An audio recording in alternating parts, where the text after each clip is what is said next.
Participe conosco ao vivo no estudo desta lição em nossa escola sabatina online, todos os sábados às 9 da manhã pelo Zoom. No final deste vídeo, veja como participar. Você é o nosso convidado. Olá, sejam todos bem-vindos. Estamos aqui para mais um estudo de escola sabatina. Estamos nessa série de lições sobre o tema de saúde, que realmente sejam lições que tragam benefício para nossa vida física, mental, espiritual, em todos os aspectos, traga benefício para nós. E hoje, qual é o tema então? Hoje o tema nós vamos estudar sobre a reforma saudável. Em 1 Coríntios 6, 19 e 20, que é o nosso verso áureo, nos traz: Ou não sabeis que o vosso corpo é o templo do Espírito Santo, que habita em vós, proveniente de Deus, e que não sois de vós mesmos? Porque foste comprado por bom preço. Glorificai, pois, a Deus no vosso corpo e no vosso espírito, os quais pertencem a Deus. Muitas vezes as pessoas perguntam: você não come tal coisa, mas por causa da sua religião? Porque não entende que o nosso corpo já pertence a Deus, né? Então tudo que nós fizemos contra a reforma de saúde, automaticamente nós estamos indo contra a vontade de Deus e, como que se diz, atingindo Ele. Exatamente, e como a gente tem estudado e vai continuar estudando nas próximas semanas, não é simplesmente se preocupando de ter uma vida longa, mas tanto ter uma qualidade de vida boa ao decorrer de toda a vida, não sofrer de certas doenças crônicas, certas dificuldades que às vezes a pessoa vai até determinada idade, mas já numa condição bastante debilitada, né? E não é só essa preocupação ainda, tem uma preocupação espiritual. Essa comunhão nossa com o Espírito Santo será afetada se a nossa mente estiver embotada. Sim, então, sim. Quantos motivos para nos preocuparmos com isso, né? Vemos que às vezes, dependendo do que comemos, nós vamos estudar e nós não conseguimos assimilar o que a palavra de Deus quer nos trazer. É verdade. Primeira pergunta. Aqui tem A, B, C e D. A. Que advertência temos dos testemunhos pautas que não tomam uma posição firme a favor da reforma de saúde? A. B. E quanto aos pastores daquela época? C. Tais atitudes estavam sendo o que para o povo? Letra D. Mudou a situação da maioria dentro da assim chamada igreja da profecia?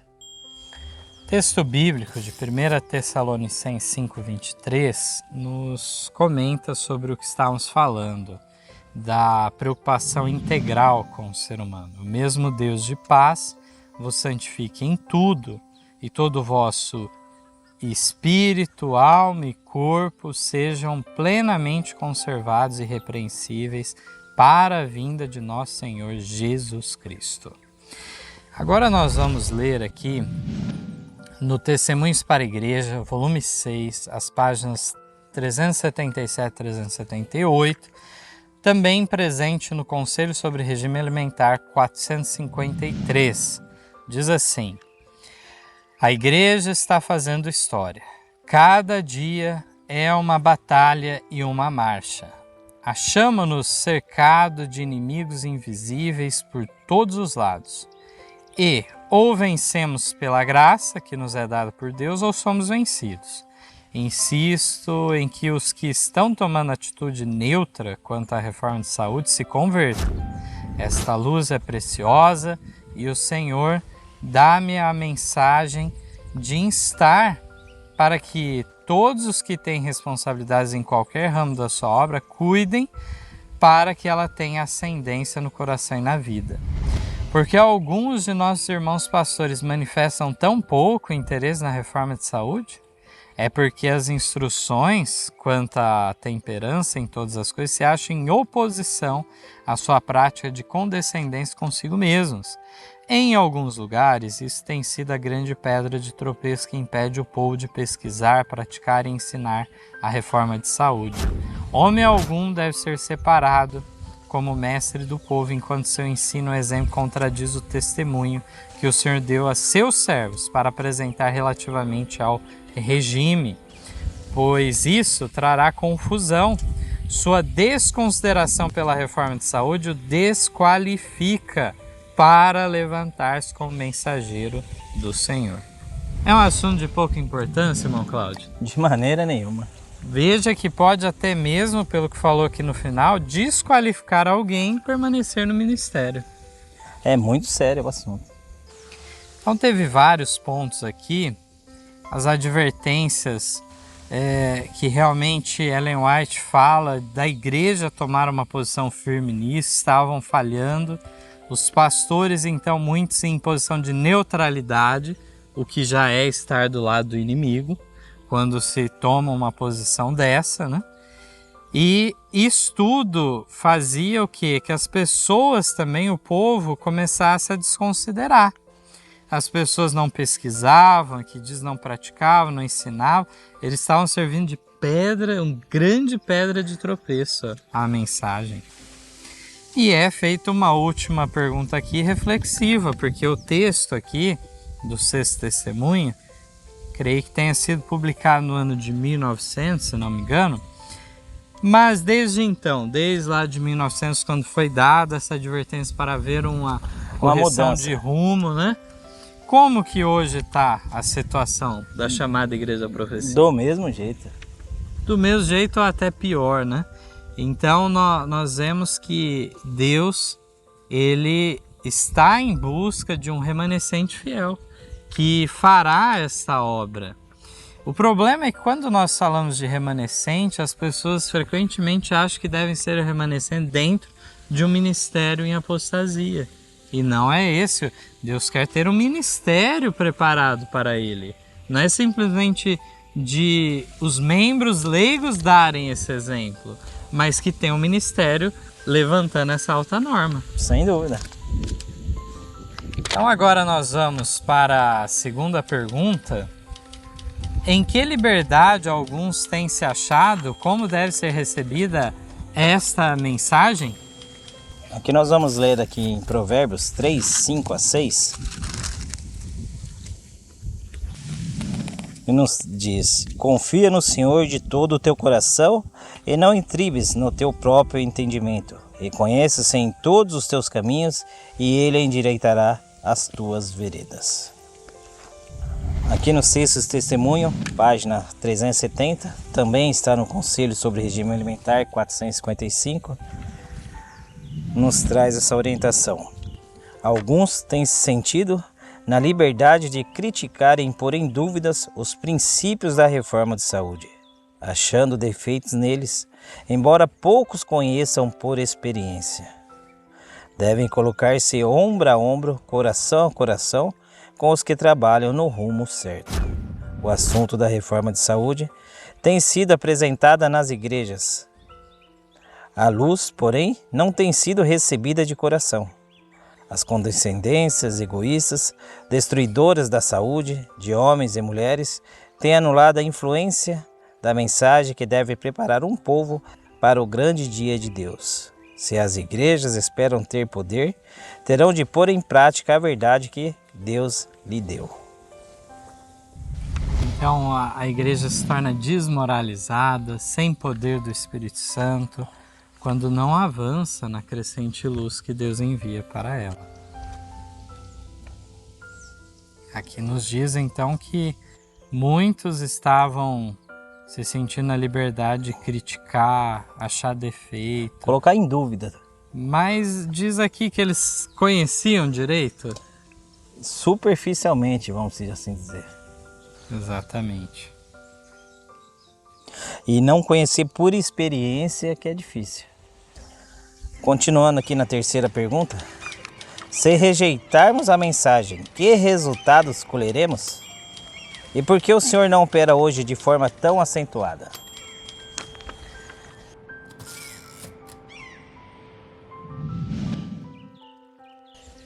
Se os membros de nossas igrejas desprezam a luz sobre esse assunto, colherão os resultados na forma de degeneração espiritual e física, E a influência desses membros da igreja mais idosos contagiará os novos na fé.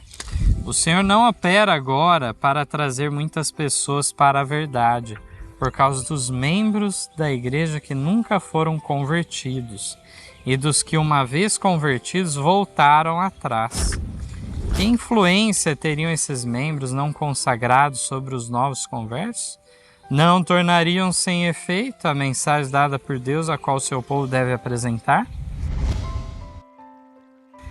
Que todos examinem suas práticas pessoais a fim de descobrir se não estão sendo indulgentes com algo que lhes é definitivamente danoso. Que dispensem todo e qualquer prazer não saudável no tocante ao comer e beber. Alguns se dirigem a países distantes em busca de melhor clima, porém onde quer que vão, o estômago lhes cria uma atmosfera maléfica. Acarretam sobre si mesmos sofrimentos que ninguém consegue aliviar. Que eles coloquem suas práticas diárias em harmonia com as leis da natureza. Ao viverem do mesmo modo como creem, irão criar em torno de si uma atmosfera que será um cheiro de vida para a vida. Vemos aqui a primeira linha que você leu aqui, que diz: colherão o resultado de uma forma de degeneração espiritual e física. Muito forte, hein? Então, nós estamos acompanhando uma sequência desse texto do Sexto Testemunho e nós notamos que o propósito de Deus, então, com sua igreja era todos se unirem de coração, mas aqui fala que o Senhor não tem operado de maneira tão acentuada por causa dos membros da igreja, inclusive não trazendo pessoas para a verdade, por causa dos membros da igreja que nunca foram convertidos e dos que, uma vez convertidos, voltaram atrás. Então, é uma mensagem muito dura, realmente, e devemos ter esse propósito realmente de não repetir a história, que em nossa geração seja diferente. E aqui ainda poderíamos comentar sobre estes, que deveriam abandonar todo comer e beber impróprio, porque diz que não importa o clima em que eles vão no país buscando uma melhor situação, o mal é o mesmo. O problema é interno, É um domínio próprio, uma temperança que está faltando realmente. Agora, indo para a quarta pergunta, nos diz assim: no que cada igreja e família deve ser instruída? Nós vamos ainda continuar no Testemunho para a Igreja, volume 6, na 378 agora, mas primeiramente vamos ler o texto que se encontra no Salmo 128. Bem-aventurado aquele que teme ao Senhor e anda nos seus caminhos. Do trabalho de tuas mãos comerás, feliz será e tudo te irá bem.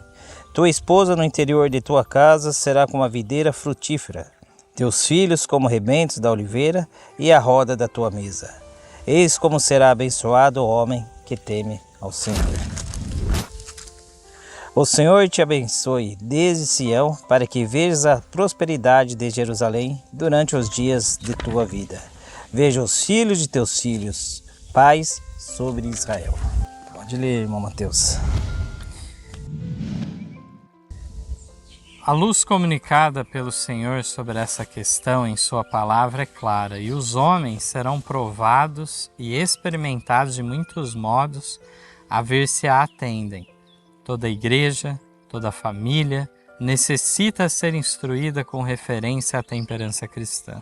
Todos devem saber como comer e beber de maneira a conservar a saúde. O Senhor tem me revelado que muitos serão salvos de degenerescência física, mental e moral por meio da influência prática da reforma de saúde. Então, no que cada igreja e família deve ser instruída?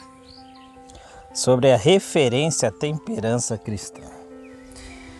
Então, aqui vemos que não é um papel simplesmente dos médicos naturistas, dos pastores, mas de cada família, de cada indivíduo ter noção da doença, suas causas, nutrir domínio próprio, temperança.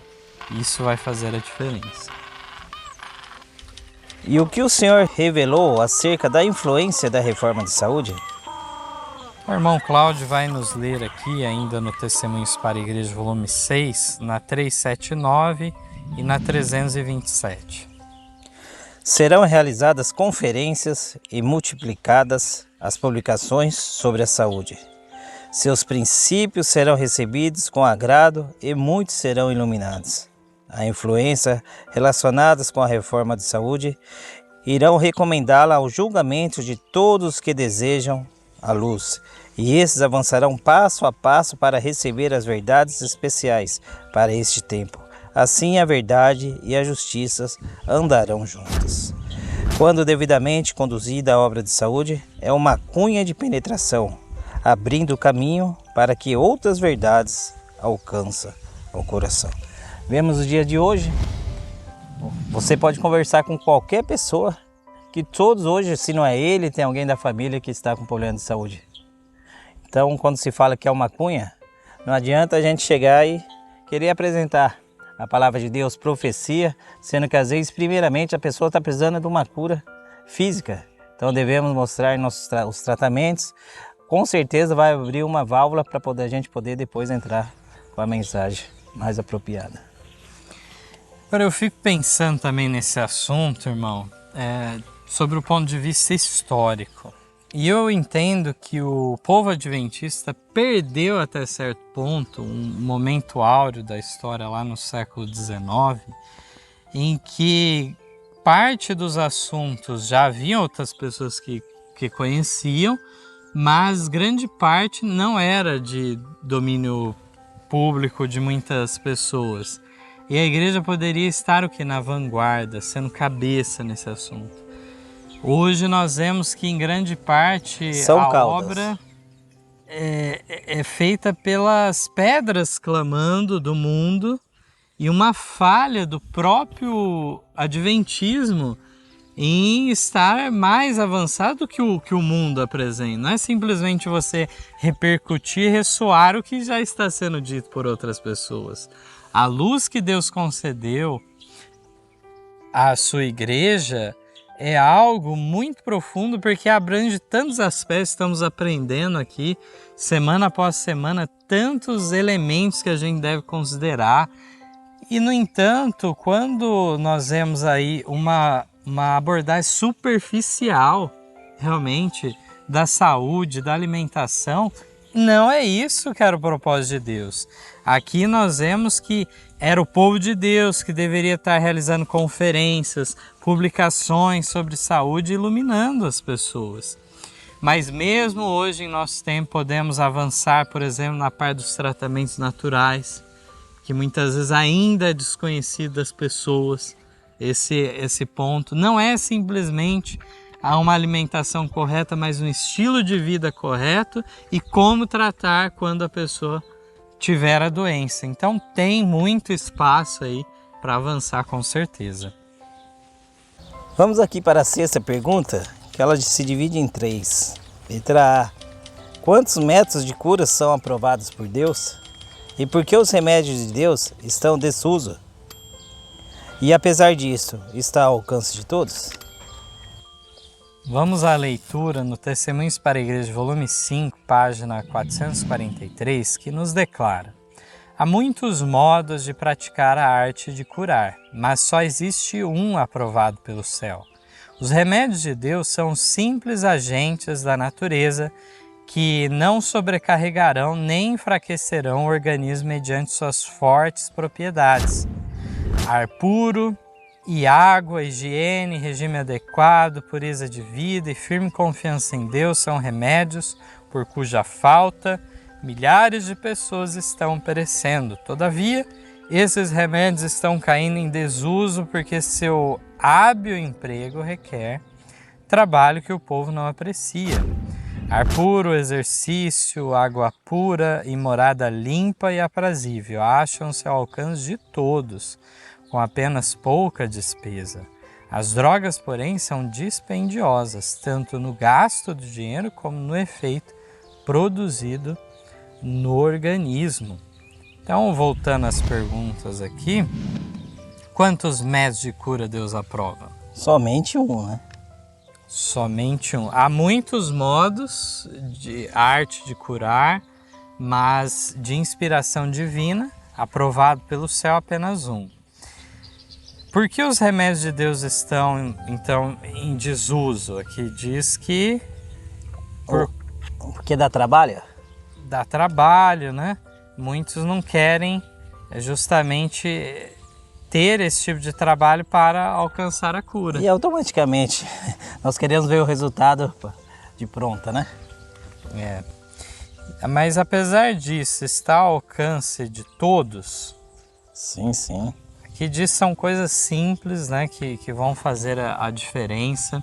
Interessante que a Mensageira do Senhor já muito cedo ela chama a atenção para essa parte da higiene e ela fala, seja dentro da casa, nos arredores, né, tudo de maneira que venha trazer não só um benefício da saúde em termos de ficar livre de proliferação de certas coisas, mas para a própria vista isso fará bem a ordem, o bom gosto nas coisas, apresentará uma disciplina, algo que não de maneira desregrada, né? E aqui nos fala também de estar envolvido com ar puro, exercício, água pura. Então tudo isso são coisas que estão acessíveis a todos, aqui diz. As drogas, então, por outro lado, aqui diz que elas são dispendiosas tanto no que elas vão causar no nosso organismo, como também no gasto de dinheiro. E falando nisso, a 7ª pergunta diz assim: as drogas efetuam real cura? O que os remédios de Cristo efetuam no organismo? Aqui no Segunda Mensagem Escolhida, da página 288, nos diz: devem, pois, os médicos continuar a recorrer às drogas que deixam um mortífero mal no organismo, destruindo a vida que Cristo veio restaurar? Os remédios de Cristo limpam o organismo. Satanás, porém, tentou o homem introduzir no organismo aquilo que o enfraquece, obstruindo e destruindo as delicadas e formosas disposições de Deus. As drogas ministradas aos doentes não restauram, mas destroem. As drogas não curam nunca. Em vez disso, colocam no organismo semente que trazem colheita muito amarga. Vamos ler esse pouca experiência que nós temos em drogas, mas se você for ler a bula de todo o remédio, ele vem trazendo os efeitos colaterais. Então, você pensa que aquilo vai te resolver, mas lá na frente você não vai ter só esse problema que você está, mas vai aumentar seus problemas. Vão surgir muitas vezes doenças hepáticas, uma série de órgãos, né, que vão ser sobrecarregados e que vão dificultar depois futuramente. Aqui nos fala que não há, então, uma real cura, que diz que não curam nunca. E, no entanto, o que os remédios de Cristo fazem, né? Que diz que limpa o organismo, é realmente essa questão da purificação do sangue. Se fosse para resumirmos a questão, é esta: toda doença ela vai se originar a partir de um sangue impuro, que está impuro. E aí vai haver várias localizações no corpo e assim por diante. E a gente tem que, ao tratar de maneira por inteiro. Um problema na boca, ele não é só naquele lugar que está o problema. Você eliminando as causas das toxinas no sangue, você causará um libertamento do problema seu na sua boca e também nos demais igualmente. 8ª pergunta: qual era o tratamento na clínica fundada pelos pioneiros? Contava com a aprovação da bênção de Deus? Olha só que importante, agora nós vamos ler primeiramente no Mensagens Escolhidas, volume 2, página 293, e na 283, que também está no Temperança 88. Diz assim: Depois de ver tanto dano causado pela ministração de drogas, não as posso usar nem posso testificar em seu favor. Tenho de ser fiel à luz que me foi proporcionada pelo Senhor. O tratamento que ministrávamos quando se fundou a clínica exigia trabalho sério para combater a doença. Não usávamos preparados de drogas, seguimos métodos naturais. Esta obra foi abençoada por Deus. Foi um trabalho em que o instrumento humano pôde cooperar com Deus na salvação de vidas. Não deve ser introduzida no organismo humano coisa alguma que deixe atrás de si um efeito danoso. A terrível prestação de contas a Deus haverá para os homens que tão pouco consideração têm para com a vida humana, que tratam o corpo tão desapiedadamente, ministrando-lhe suas drogas. Não somos excusáveis se por ignorância destruirmos o edifício de Deus, por ingerir drogas venenosas sob variedade de nomes que não compreendemos. É nosso dever recusar tais prescrições. Então, como que é difícil, né, saber a origem exata dos componentes farmacêuticos. Ellen White comenta muito sobre isso e a pessoa não tem real ideia do que está ingerindo no seu corpo. E aqui nessas perguntas, nós vemos que quando eles começaram nessa obra de saúde com a clínica para tratar dos doentes, nessa situação aqui diz o quê? Que eram abençoados. Aqui diz que esta obra foi abençoada por Deus. E nós podemos meditar hoje, em grande parte do Adventismo, então, existem hospitais da denominação ou de alguma maneira relacionados, ligados à denominação. Nós poderíamos aqui entrar num outro assunto relacionados a escolas, faculdades da instituição. Mas, no entanto, o que de fato está sendo feito de distinto? Certamente que alguma coisa de distinto há, mas muito longe do ideal que Deus tinha apresentado para mensageiros do Senhor. Nós vamos lembrar que mesmo na época dela, por exemplo, na parte escolar, nos Estados Unidos, durante anos, eles tentaram estabelecer de acordo com a vontade de Deus e falharam. Acabava se seguindo métodos do mundo e ela só foi conseguir finalmente fazer algo na prática, de acordo com a luz que ela tinha recebido, quando ela esteve na Austrália. E ela destacava muito um ensino, uma educação integral, de maneira que não só trabalhasse o intelecto, o conhecimento teórico, o conhecimento formal, assim como também a parte religiosa deveria ter uma abertura grande, mas também a parte manual dos exercícios e até mesmo criar certas coisas para venda de fora através do trabalho dos alunos.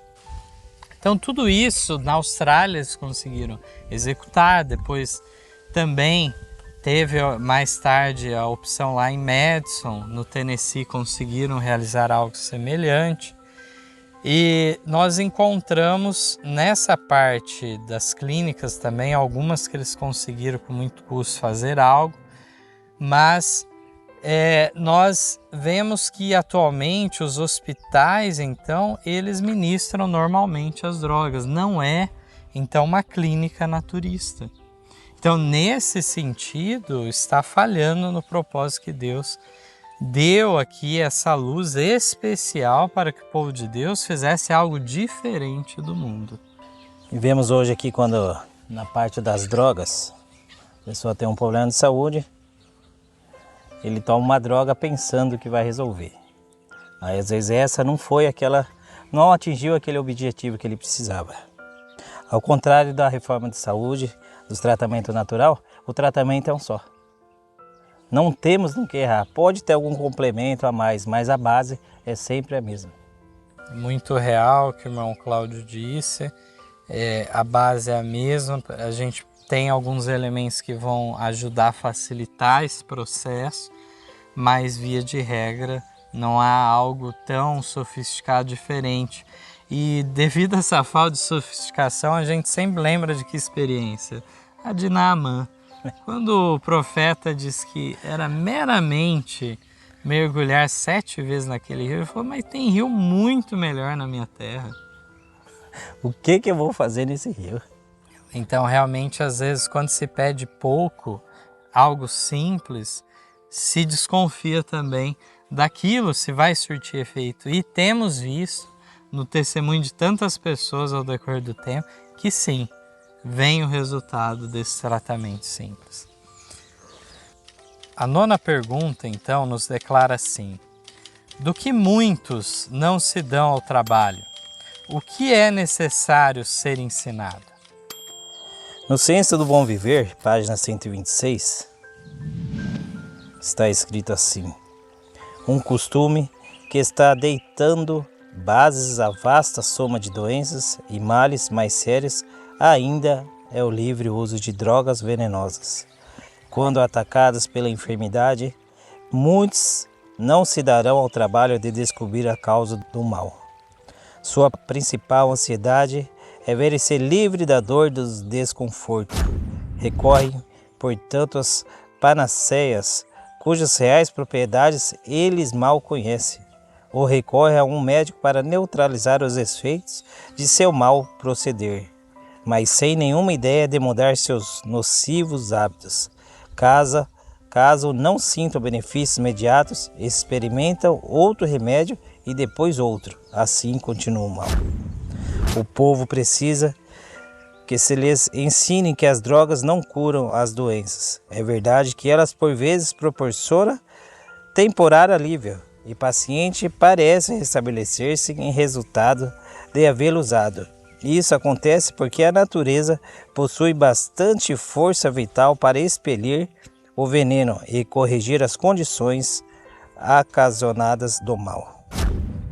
A saúde é recuperada a despeito da droga, mas na maioria dos casos ela apenas muda a forma e o local da doença. Muitas vezes o efeito do veneno parece ser vencido por algum tempo, mas os resultados permanecem no organismo, operando posteriormente grande dano. Com o uso de drogas venenosas, muitos trazem sobre si doenças para toda a vida e perdem-se muitos que poderiam ser salvos com o emprego de métodos naturais. O veneno contido em muitos dos chamados remédios forma hábitos e apetites que importam em ruína tanto para o corpo como para a alma.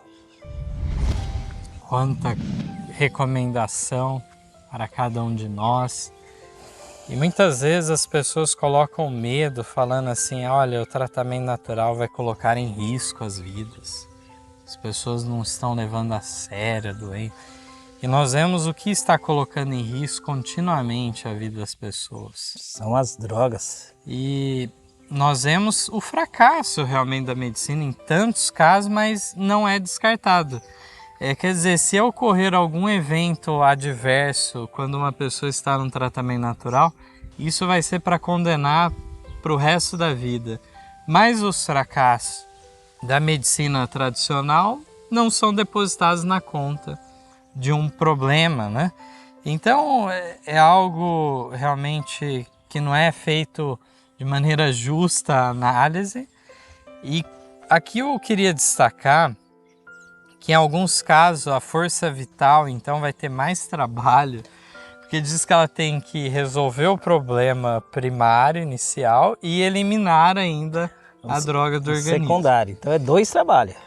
2 trabalhos aqui diz, né? Então realmente aqui diz que alguns poderiam ter sido salvos com o emprego de métodos naturais. É muito profundo tudo que nós estamos lendo aqui, tal como o irmão Cláudio tinha falado, alguns não resolvem uma droga, troca por outra e assim continua o mal. E realmente nós temos aí muito de oportunidade hoje, de avanço científico, tecnológico, para entendermos que realmente o propósito de Deus é sábio. E tal como em outras lições será destacado, a prevenção também aí tem um papel importantíssimo para a nossa saúde, que resolve muita coisa. Se você já frustra, aborta aquele projeto de doença no seu início, é uma coisa então que faz toda a diferença. Doenças crônicas podem ser curadas, as pessoas através dos métodos, podem, mas não vai ser com pouco sacrifício. Mesmo, vamos dizer, uma doença genética que a pessoa tenha, com o tratamento, com a sua boa alimentação, ele vai conseguir equilibrar. Exatamente. 10ª pergunta: devemos obediência às leis naturais do Criador? Testemunhos para a Igreja, então, volume 3, página 161, nos diz: todo o nosso bem-estar ou sofrimento pode ser atribuído em sua origem à obediência ou transgressão no que respeita à lei natural. Nosso benigno Pai Celestial vê a deplorável condição dos homens que estão vivendo em violação das leis por ele estabelecidas, alguns com conhecimento, mas muitos ignorantemente. E movido de amor e piedade para com a humanidade, fez com que incida a luz sobre a reforma de saúde. Ele publica a sua lei e a pena que acompanhará a transgressão da mesma, a fim de que todos saibam e cuidem em viver em harmonia com a lei natural. Então vemos aqui que devemos sim obediência. É uma, vamos dizer, uma ordem que Deus nos dá sim. Então alguém pode nos questionar, né? Como pode haver relação da mensagem do terceiro anjo com reforma de saúde? Um tratamento natural, Isso. Um banho, o que seja. Exato, mas aqui está explicando que não é só a lei moral de Deus que importa. A lei moral, ela vai reger a nossa conduta, a nossa moralidade com as outras pessoas, para com Deus, mas devemos ter uma preocupação, um amor para conosco também. E realmente nós vemos que nessa situação, Deus pede obediência à lei moral e à lei de saúde, à lei natural, seja o nome que se queira dar. Mas existe o que? O que a gente fala, o manual do fabricante, né? O que o dono do carro tem que fazer, né? As prevenções. E ele sabe o que é adequado para aquele carro, tudo isso. E vai discutir com o fabricante? Não tem como, né? Não podemos fazer isso, né? Nós devemos, então, aprender desse conhecimento que hoje está disponível a nós, assim, de maneira muito bem destacada, né? E as pesquisas científicas, tudo tem confirmado. É verdade que há pesquisas também tendenciosas que são patrocinadas por certas instituições que têm uma intenção por detrás. Então a gente costuma falar, por exemplo, do caso do vinho, né? Quantas pesquisas se destaca o valor nutricional do vinho, mas pouquíssimas pesquisas são feitas, porque não há investimento, para falar dos benefícios do suco de uva. Então, quando nós entendemos esse ponto, nós vamos ver que o vinho ele vai ter certos nutrientes, não tem como você negar que ele vai ter. Uva? Porque vem da uva, vai ter.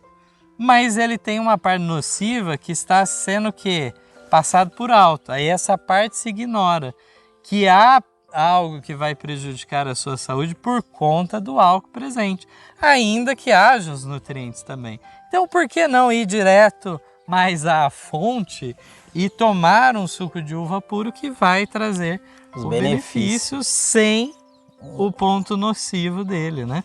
Então, vários casos nesse sentido a gente pode encontrar, mas há pesquisas mais imparciais que têm confirmado essa luz de mais de 100 anos atrás, de antecedência, já tinha sido dado para o povo de Deus.